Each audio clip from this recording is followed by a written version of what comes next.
Do your relationships fuel you? Do they leave you feeling fulfilled and happy?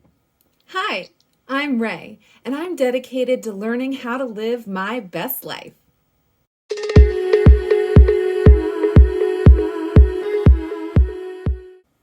Examine your relationships. The best relationships have both a give and a take, which means you're able to lean on the other person and they lean on you as well. When you have a relationship with a one-way lean, which I'll call it, that means either the other person is supporting you, but not relying on you. And what happens in that case is it's not a very fulfilling relationship because you don't feel needed or important. And then there's the flip side, relationships where the other person takes, you give, and they're not giving anything in return. So that is also not a very fulfilling relationship. The best relationships are going to have that two-way lean. You're able to lean on the other person, and they are also able and willing to lean on you. What I've found recently is that the relationships where the other person has been there for me are not always the most fulfilling ones if they're not opening up fully to me and sharing their life with me and letting me in. So it's something I'm very aware of and I'm focused on right now. The best relationships should leave you feeling really good about yourself. When you hang up on the phone or when you finish getting together in person, you should feel good about yourself. And if that's not happening, then maybe that relationship is not one that should be front and center in your life. Also, the best relationships are where you share values. I don't think you have to have tons in common. Opposites can attract. But if you don't share some common values, I think it's hard to make a strong relationship. And that's particularly important, I think, with my spouse in particular. We want the same life. We have the same values. Otherwise, it wouldn't work very well. And then lastly, communication is really key. So which of your relationships have strong communication? Who are those people that are intuitive and know exactly what you need to hear and exactly what you need from them? Those people, those relationships should be front and center in your life.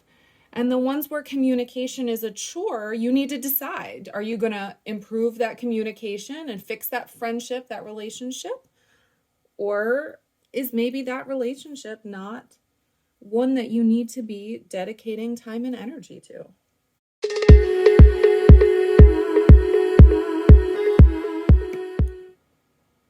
So once you've examined and evaluated your relationships, you're then at a point where you need to prioritize those relationships that you value the most.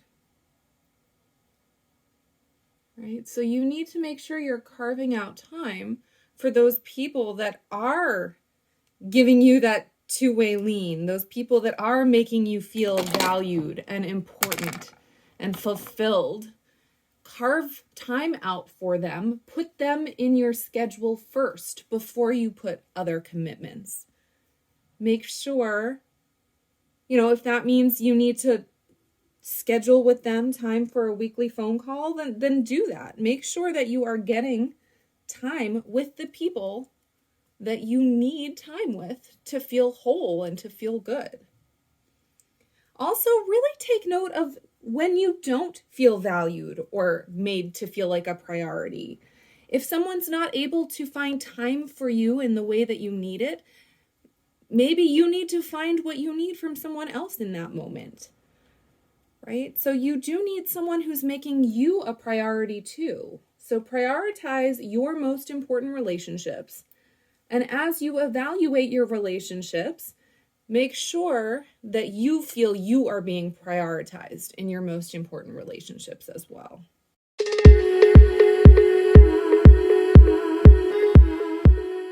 Improve your relationships.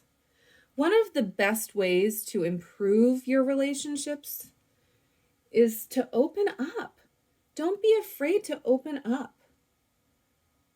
When you open up, you'll have better communication and therefore a better relationship. And part of that opening up is sharing. Everyone wants to feel valued and important and loved and needed. And so if you have someone in your life that you do value, that you do love and need and appreciate, tell them. Don't keep that a secret. That makes them feel good. Tell them. Everyone wants to feel loved and needed. So if you can tell someone that they are, you'll make their day. Just in general, when you have nice things to say, you should say them. It's a great way to create new friendships as well. And then as part of that, improving your relationships, improving communication is key. So make sure that you are telling people what you need from them. Right? Sometimes people aren't supporting you in the ways that you need. And it may not be because they don't want to. It may be because you have not made it clear to them how to do that. So as you improve your relationships, make sure you are being very clear about your expectations and your needs from your friends or your spouse or your family, whoever it might be. The more open you are with your communication and the more you are able to express what you need, the more likely you'll be able to get what you need. And that's a hard one for a lot of people, that opening up, that communicating piece. But I think it's really crucial. If you can't open up and share with people what you need, you might not get it. So if it's important to you to have what you need, open up.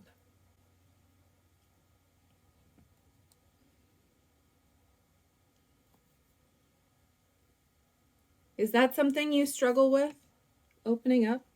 Share in the comments section if that's something that you have struggled with in the past.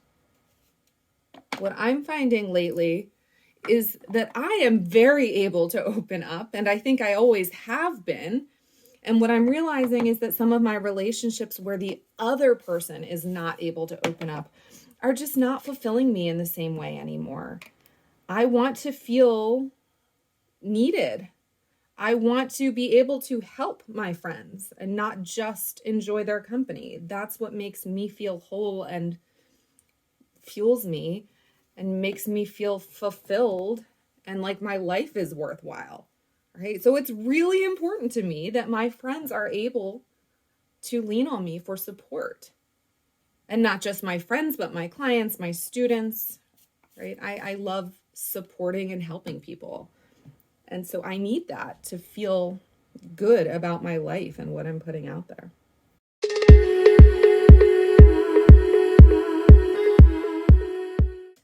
Do not burn bridges. That's a really important one. So often people get so swept up in drama, right? And most of the time when there's friendship drama, you're not helping anyone by getting sucked up into it, right?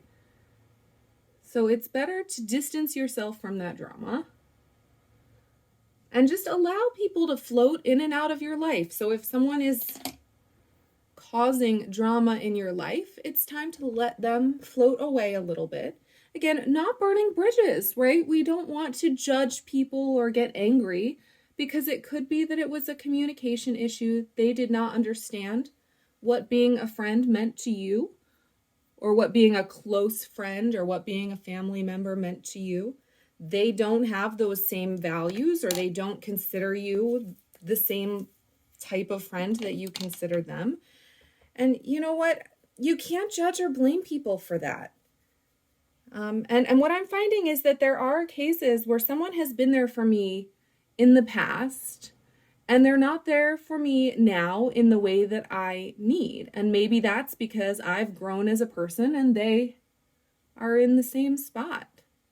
Maybe they're not able to reach that same level of growth. Maybe they're not able to open up to anyone, let alone me. And that's fine. I'm not going to judge that person, but I am going to make a mental note. That person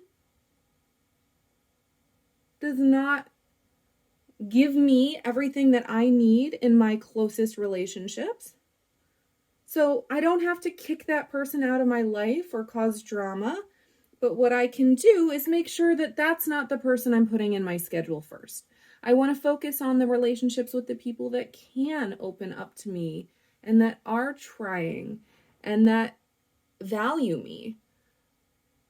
Right? So if someone is not doing that for me in this particular moment,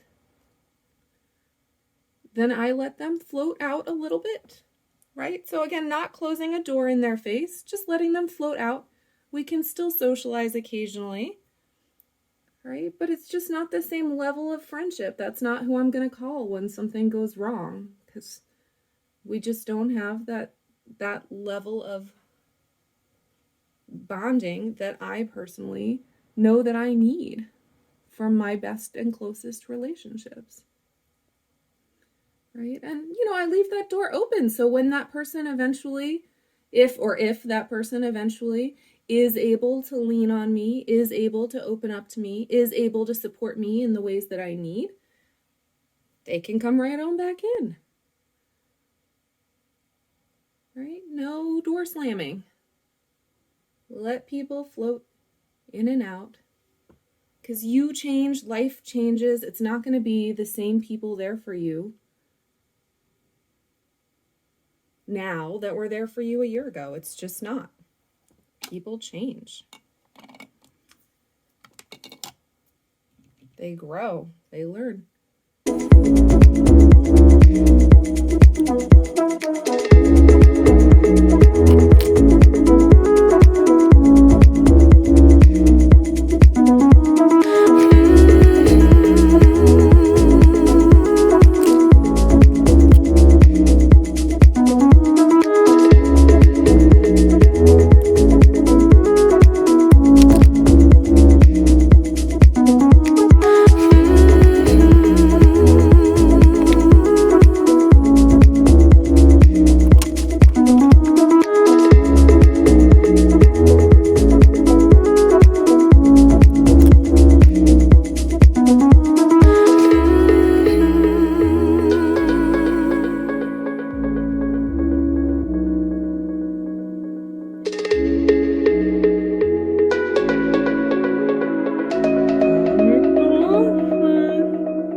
And then the last and hardest relationship to focus on is the relationship you have with yourself.